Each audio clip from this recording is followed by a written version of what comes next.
are you? And where are you going?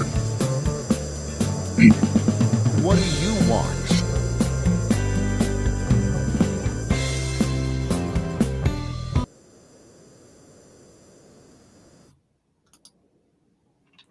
Hello and welcome to People Making Money.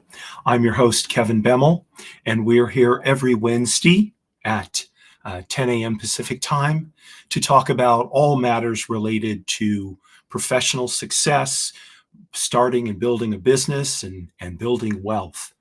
So for those of you who saw the show yesterday, I'm still kind of struggling with my voice here.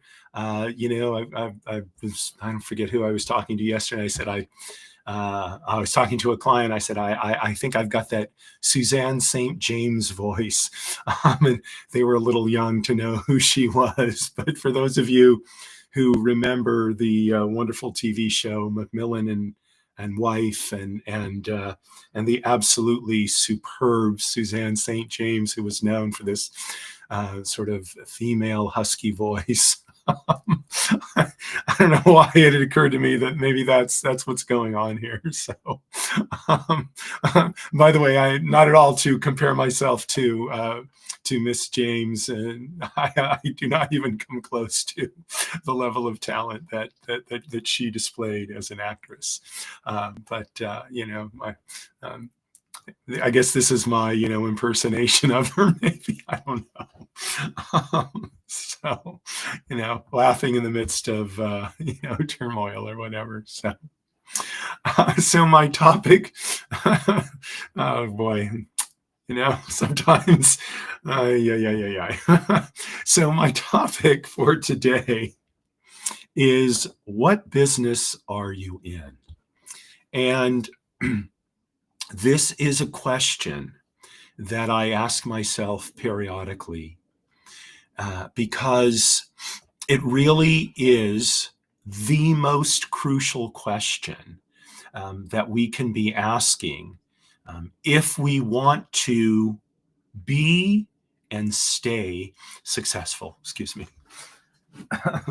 So let me give you a few examples, and I may have used some of these in the past. But let me give you a few examples of businesses that did not understand the business that they were in. So one of them was buggy whips. Now, maybe buggy whips, 100 years ago, and even 150 years ago, to be in the buggy whip business was a fantastic business, because aside from railroads, which only traveled along certain routes, the most efficient way to travel was by horse and buggy. And it was a good idea to have a buggy whip if you wanted your horse to go faster. And so the buggy whip business was a very profitable business. And then along came something called the automobile, and buggy whip manufacturers went out of business. And you might say, well, that's how it goes.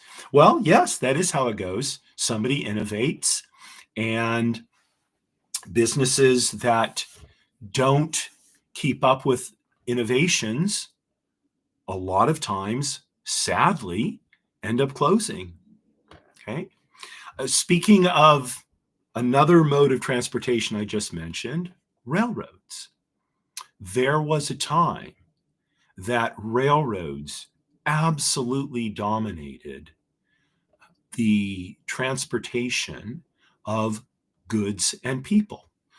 From the time railroads were first built in the 1850s, I want to say, 1840s, 50s, until probably around World War II, railroads were dominant.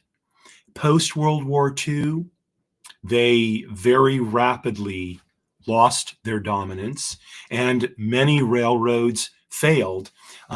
Passenger railroads in particular, with, again, the rise of the automobile, failed, and to the point where now we only have one passenger railway system in the United States, essentially, Amtrak. Now there's Metroliner, which is, it's essentially part of Amtrak. And the government runs passenger railroads. There are no private sector passenger railroads. And transportation of goods by rail has declined significantly.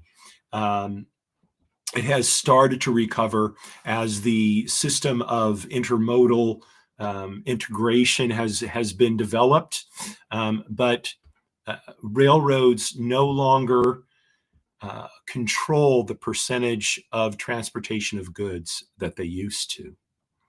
In both cases, the people who ran these businesses did not understand the business in which they were. And so sadly, they either went out of business or they suffered a big decline in business. And and that's for the owners of the businesses, the investors in the businesses, the employees of the businesses. Those are all terrible results. And the responsibility rests squarely on the people leading those businesses. So we can't expect our employees to adapt to changing economic circumstances. That's not their job. Their job is to pursue the mission and goals of the business as directed by essentially the senior leaders of the business, whether it's the C-suite in a big corporation or whether it's the owner of the business or the co-owners of the business. That's their job. I should say the job of understanding in what business they are is for the leadership, and for the other employees, they're there to execute based on the vision that leadership sets. So it would be a reasonable question to say, well, what business were the buggy whip manufacturers, and if they weren't in the buggy whip manufacturing business? So I can think of several. One might be animal implements business, meaning all implements related to animals, not just buggy whips. So maybe they should have been involved in saddlery, in tack. Maybe they should have been involved with the care of animals. Maybe they should have been involved in instruments for guiding transportation systems. So as the horse and buggy was overtaken by automobiles, they created devices for directing automobiles. I don't know. I know I look old. I was not alive 150 years ago. But buggy whip manufacturers should have been looking ahead and saying, we need to either be repositioning our business or starting new lines of business or buying companies whose products or services, or both, have a future in light of changing economic conditions. Those are the choices that are always before us. Okay? Shift our business, start new lines of business, acquire businesses that are aligned with changing economic circumstances. Okay? It's a little bit easier to say what business railroads are in. They were not in the railroad business. If you had asked leadership of railroads what business they were in, they said they would say we're in the business of running railroads. No, they weren't. They were in the business of transporting goods and people. Okay? And here's the reality. Railroads, any mode of transporting goods and people, comes and goes. Wooden sailing ships have come and gone. They just have. Ships that stored individual goods in their hold have come and gone. Now we have container ships, right? So what doesn't change is the need for people and companies to transport goods and people. Right? Companies need their people to be able to get from place to place in order to do business. Companies who produce products need those products to be able to get from point A to point B. Right? So railroads were in the business of transporting people and goods. Had they recognized that, they should have either started trucking businesses as an adjunct to their railroads, so that railroads transported goods over long distances, and then they moved the products from the box cars in onto trucks for final delivery to customers. Instead of doing that, trucking companies arose who handled both long and short hauling of products, of goods.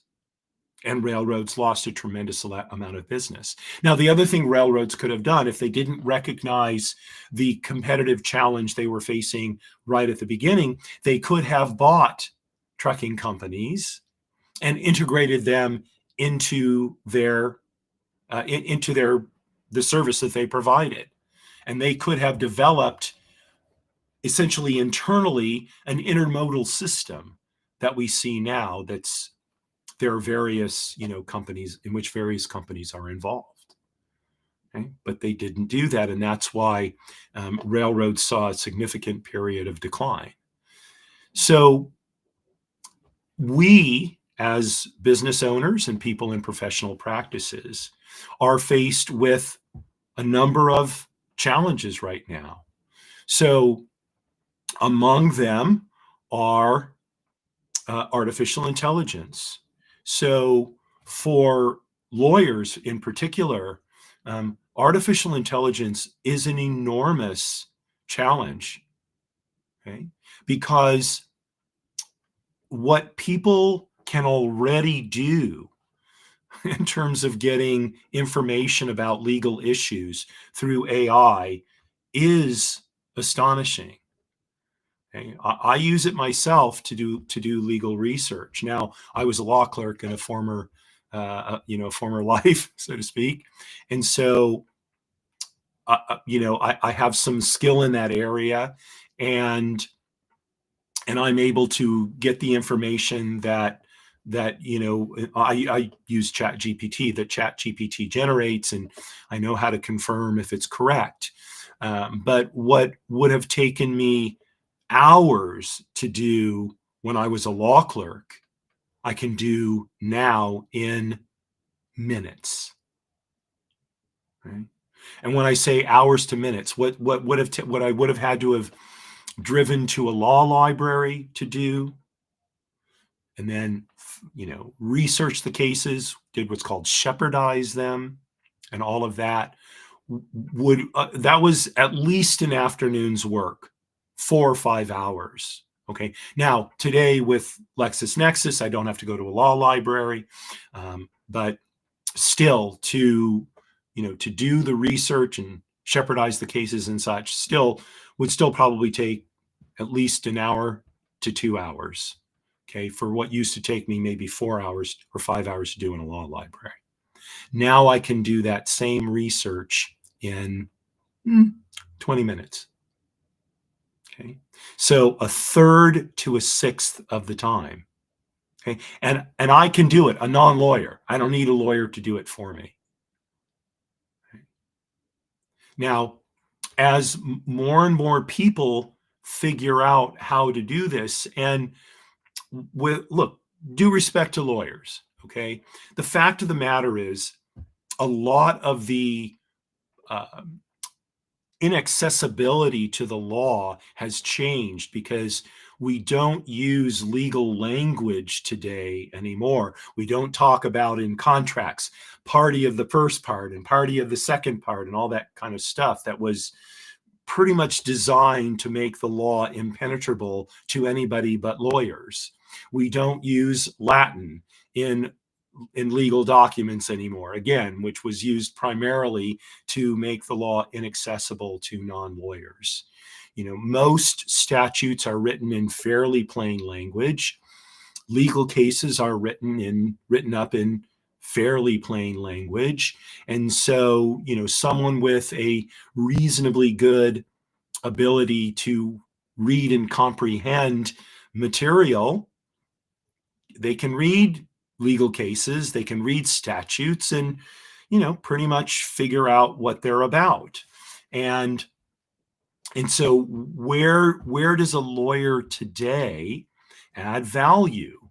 Well, the number one area where a lawyer adds value today is understanding how statutes and case law are actually going to be handled by a judge. Okay, because they have the experience in court. They go there, especially if they're a litigator, day after day after day. And so they work with these judges, and they're in a much better position to know what the actual results will be than even someone like me who has a legal research background, but doesn't go to court and argue cases, before judges. Okay. Now, that's only in reality a small part of practicing law. And a lot of law practice does not involve going to court. So for trust and estate matters, or let me rephrase it. For estate planning matters, that doesn't involve going to court. Okay? So a lot of basic estate planning, which really doesn't necessitate an assessment of, what would happen if a particular issue were litigated. That can be handled, frankly, pretty well by AI. Okay, so it is astonishing. You can ask an AI to draft a will for you, and that will is going to be pretty good. In fact, I'm not sure that an estate planning attorney could draft one that's much better. Okay. Now, I'm not suggesting, by the way, that you use AI to draft your own wills or your own trusts. I'm not saying that at all. What I'm saying is that for lawyers, okay, they need to examine, in what business am I? Am I in the document drafting business? Because if that's how you view your business, you're already behind the eight ball. AI is going to be drafting documents as well as, if not better than what you can do, pretty quickly. And someone's going to figure out a way to capture the power of AI in a way that steals a big chunk of the business of drafting legal documents. That's just the reality of the situation. So lawyers cannot be in the business anymore of drafting legal documents. Okay? They need to minimally adapt their practice model in order to, I would argue, adopt AI as part of their standard way of working, so as to make their practice much more efficient and really understand and capture the power of AI. Okay. But pivot away from their practice or their business being about drafting legal documents to something that AI can't do. Okay. So AI cannot say how particular documents are going to be handled in real life, at least not yet. Okay? They can give hints and clues, but they don't have the real world experience of interacting with other lawyers, with beneficiaries, with judges, with trustees, with probate administrators, with probate referees. They don't have that experience, and they're not going to get that experience. That's not what AIs do. And by the way, when I say AIs, in this case, I'm talking about primarily about large language models, which is a particular type of AI. And so lawyers need to be in the business of understanding human interactions and using that knowledge and experience in order to provide better service to their clients. Okay? So this is just one contemporary example of how I think this particular profession, the law, needs to be adapting and understanding the business that they're in. Okay, so I've talked about some specific examples. Now I want to broaden the discussion a little bit. Fundamentally, every business and professional practice is in one of two businesses. They're in the business of serving human needs, or they're in the business of serving human wants. So let me give you an example of each one. Someone who's involved in the provision of food. They're growing it, they're transporting it, they're distributing it, they're selling it, they're cooking it. They're providing a human need because human beings cannot live without food. Okay? That's a human need. Someone who is involved in entertaining, whether it's writing, shooting a video, music, sports, okay? All of these are providing a human want. We don't need to go watch a football game. We don't need to listen to a song. We don't need to go to the theater or sit at home and watch a movie. Those are not needs. Human life can continue without those. Now, they may be very important to you. They may give you a great deal of enjoyment. Fine, right? But you're not going to die if you don't have them. Okay? So every single one of us is in the business of fulfilling a human need or a human want. Okay? So the first step in determining what business you're in is to decide, what I do, is it filling a human need or a human want? Okay. Now, it's not always easy to determine. Let's go back to the lawyers, the estate planning lawyers. Is that a human need or a human want? Well, the fact of the matter is, if someone dies without an estate plan, okay, they have. They're not going, the fact that they don't have an estate plan is not going to cause them to die. Okay. So an estate plan is in the category of a human want. People create estate plans in order to have a say about what happens to their estate after they're gone.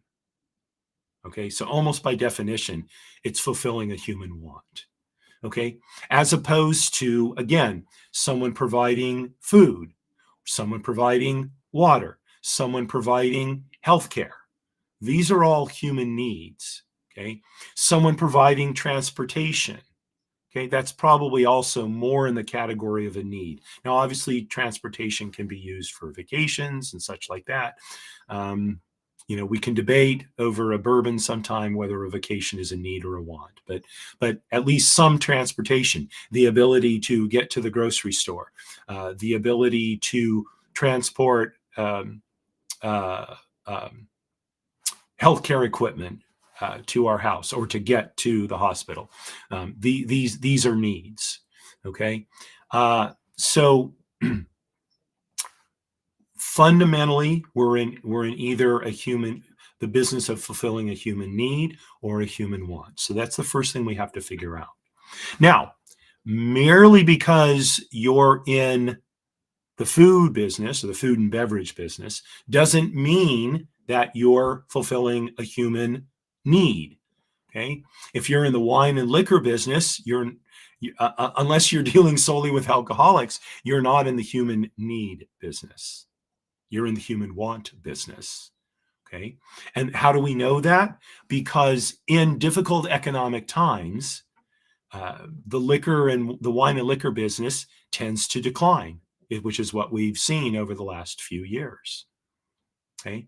By the way, the cannabis business too is a want business. Okay. Notwithstanding that, at least in theory, a lot of cannabis is sold for medical reasons, the reality is that most cannabis, at least here in California, is used for recreational purposes. And the way I know that is because the cannabis business has virtually collapsed in California through lack of demand for cannabis because people who used to buy it can't afford it.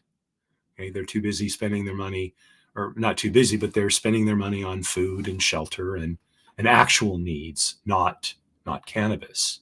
Okay, so be careful in determining whether you're really in a fulfilling need or fulfilling want business. Okay, so I'll take my business. So my business has aspects of both. If someone dies, okay, there is a need for their estate to be administrated because the law requires it. Okay.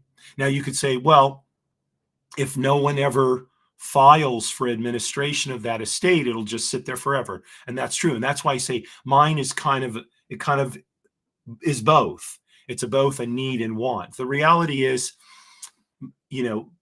people want the money that they get through inheritance. Okay. And since they want that money, there is a need for the probate administration to happen. Okay.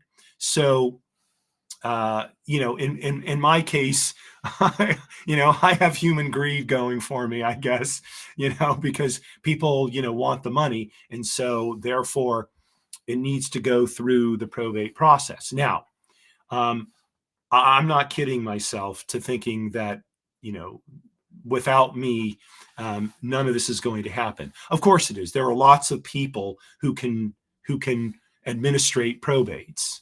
Okay, heirs to the estate can serve as executors and personal representatives, and there are lots of people who do what I do. There are lawyers who do what I do. Okay, so in general, I'm in a fulfilling wants business, meaning that the estate administrations in which I get involved usually come about because the people involved with that situation want it handled in a certain way. And so they know, or they have confidence that I will handle it in a certain way. And so that's why I'm brought into that particular matter. Okay, so can you see how we need to dig down into these and be very honest with ourselves? Okay, the fact of the matter is, most of us are in human wants businesses. Okay,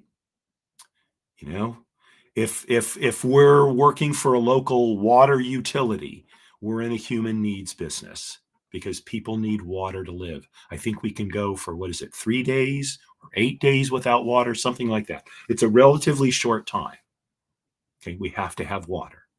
Okay, so I would argue that electricity is a human need as well. So if we work for a company or a public utility that provides electricity, we're in a human needs business. If we grow basic foods, when I say basic foods, fruits, vegetables, grains, um, uh, um, like cows, pigs, sheep, the sources of basic nutrition. We're in a human needs business. If we're in the business of chocolate, one of my favorites, right?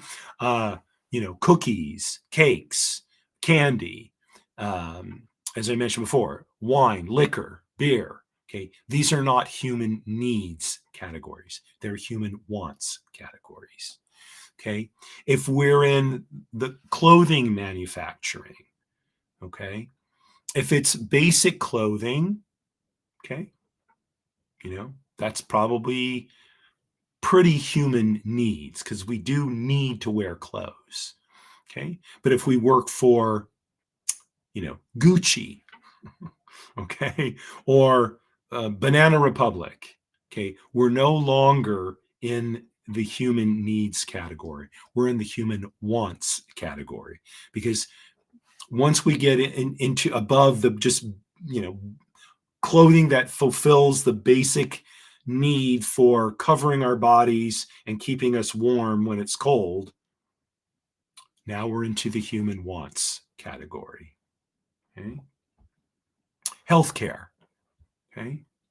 Basic healthcare, human need.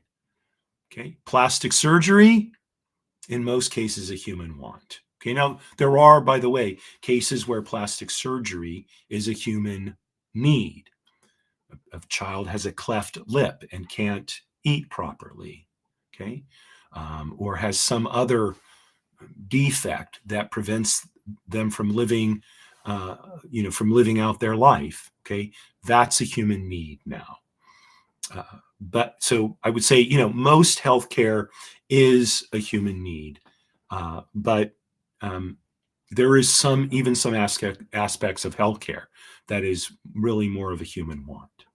Okay, all right. So once we've determined which category we're in, and assuming most of us are in the human wants category.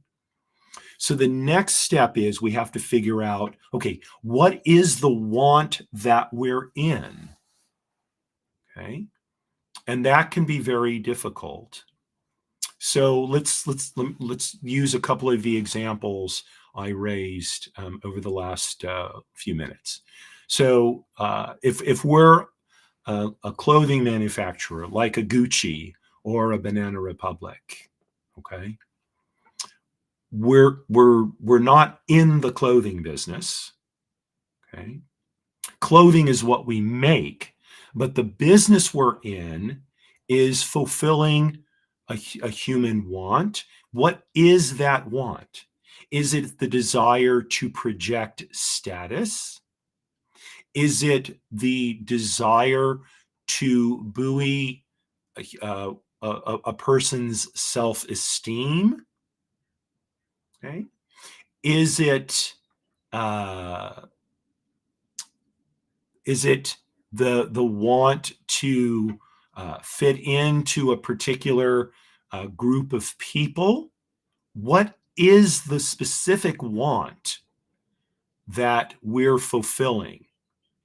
Once we identify that specific want, now we have a pretty good idea of what business we're in. Okay, so for Gucci, I think they are in the business of helping people reach self-actualization. That's the business they're in. Okay, and that self-actualization can be a certain self-perception. It can be the ability to project status. It could be the ability to be part of a particular group. All of those are functions of human self-actualization. Okay. Now you would say, well, that's a pretty Western view. Yeah, yes, it is. I mean, because let's face it, that is part of the Western ethos, for good or for bad nowadays.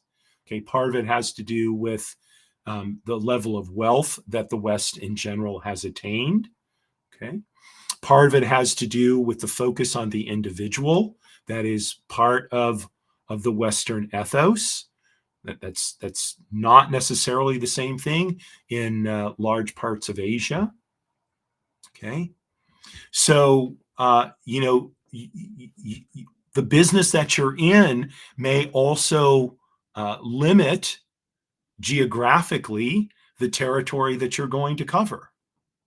Okay, so let's take myself. What business am I in? So I'm in a human wants business primarily. Okay, so I'm in the business of helping people efficiently solve their financial problems or their financial challenges, let's say. Okay.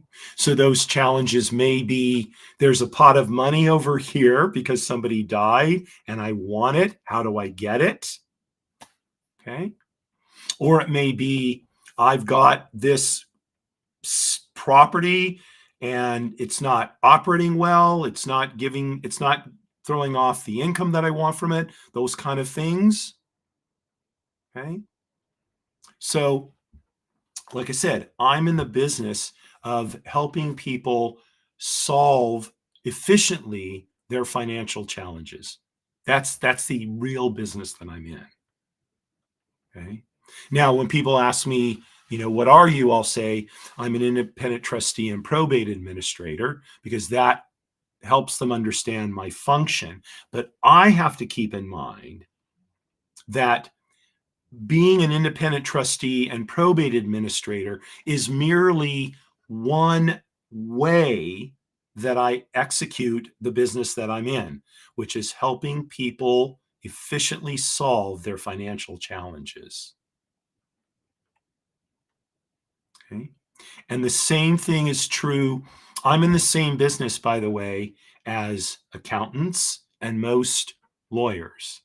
Okay. Lawyers are a little bit different because they may be helping people solve other than financial challenges. My work is primarily financial.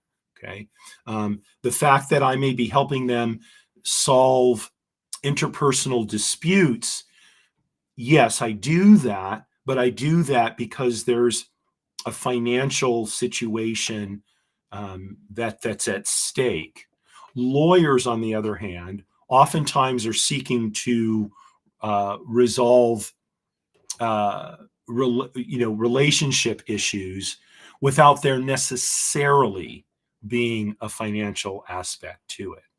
Okay, so things like guardianships, child custody matters, disputes between partners in a business. Oftentimes, although ostensibly they seem to be financial, they're not. They're actual people disputes. Okay, so lawyers might have a little bit broader focus on, they help people efficiently solve the disputes in which they find themselves, where they help people. So that's some lawyers. Some lawyers may be in the business of helping people avoid disputes. Okay. Some lawyers may be in the business of helping people avoid disputes if possible, but otherwise resolve disputes efficiently. Okay. We all have to be, well, no, not all of us, but many of us have to be in the business of whatever it is we're doing efficiently. Okay? Because that's what's going to give us the competitive edge that's going to keep us in business. Okay. If I'm just in the business of helping people solve their financial challenges, I'm going to get left behind because someone's going to figure out a way to do it more efficiently than me, since evidently that's not part of my business. Okay. And they're going to be able to do it either more quickly or less expensively or both. And if they can do it more quickly, less expensively, or both, they're going to get the business and I'm not. Okay? And the same will work true of you. The same is true for you. Okay. So my friend Joshua, who's in a similar business with me, a Nodos in Santa Barbara, his plan is to be able to administrate simple estates twice as fast at half the cost. Right? That's his slogan. Twice as fast at half the cost. Now, by the way, if you know math well, you may figure out real quickly, wait a minute, if he's going to be doing it twice as fast, which means at half the time, at half the cost, he's still getting paid as much for what he's doing as he was before. And you're right. He's making a lot more money because he's working so efficiently. Whereas, let's say, he could handle 24 cases a year. Now he can handle 48 at half the cost, but he's still making the same amount of money. I'm sorry, he's making double the money. Okay, because he's making the same amount of money for each. Well, no, I was right the first time. He's making the same amount of money. He's not working any harder, right? That's the thing about efficiency. He's working the same number of hours, making the same amount of money, okay? But he's helping a lot more people. And for each of his clients, they're paying half of what they would have paid before. And so they're going to go to him. Okay? And the answer is, I don't. We're in different businesses. Okay? He's not in the business of helping people solve financial problems efficiently. Okay, he's in, and I don't mean this in a derogatory sense. He's in the commodity side of estate and of probate administration. Okay, I'm not on the commodity side. Okay, so maybe I need to tweak the business that I'm in by saying I help people solve efficiently complex financial challenges. Okay, those can't be done twice as fast at half the cost because they're, by definition, they're complex. And complexity takes individual attention, working through all the individual issues, all of those kind of things. Okay? So again, let's take a step back and review. So hopefully you'll find this meaningful. What business are you in? What business are you in is not what you do. It's fundamentally fulfilling a human need or a human want. Most likely the second one, fulfilling a human want. Okay, once you know whether you're fulfilling a need or a want, now you need to determine what is that need or want. So what you're currently doing is going to inform the need or want, the specific need or want that you're fulfilling. Okay. But once you figure out the specific need or want, that should help you open up your horizon to see where are my competitors coming from. The competitors, not the ones that are doing the same thing as me and just make it, mean that I have to, fight for clients. The ones that are going to make my business obsolete. What are they doing? Okay. Right? People in the liquor business, they are not in the liquor business. They're in the help people to feel good business, help people relax business. That's why they're suffering in part because of the competition from cannabis. especially among young people. Okay, younger people are not consuming wine and liquor as much as, say, people my age, because a lot of them are using cannabis products, right? And so being in the helping people relax, helping people escape from life business, okay? And they're not just up against substances that help people do that, legal or illegal. There are lots of ways that people escape from the vicissitudes of life. It could be sporting activities, it could be entertainment activities. In some way or another, all of these can be competitors. Okay. So as we plot our ways forward, we need to open up our apertures. Once we've determined what business we think we're in, we need to open up our apertures and start looking at what are our competitors doing that could possibly make our business obsolete, and then deal with that. Okay. So thank you very much for joining me today. Got off to a laughing start, but I'd really be curious to hear what you think about this concept. I think it's very important going forward, again, with all the challenges that are going on. So my links to my social media will be in the show notes after this episode posts on YouTube. And so please drop a comment, criticism, anything you like. Would love to hear what you think about it. So this is my last show for this week. Next week on Monday at 10 a.m. is my show, Trust and Estates Weekly. And I'm going to be talking about the estate tax return process. Okay. So please join me for that at 10 a.m. Monday. On Tuesday at 10 a.m., my show, Business Lessons from the Military. My guest is Derek Keller, and he's going to be talking about propelling meteoric. I spelled it wrong here in my in my schedule. I just realized meteoric growth. And then 1 week from today, we'll be back with the next edition of People Making Money. And then next week on Thursday is my every other week show, Jiggers' Place, 5 p.m. every other Thursday. Come and join me for a cocktail while we talk about all the things about life besides business and finances. So thanks very much to those of you who joined me live. I appreciate it. Always great to see you. Lamin, thanks for your comment. Really appreciate it always. Hoping you're well. And signing off as I always do.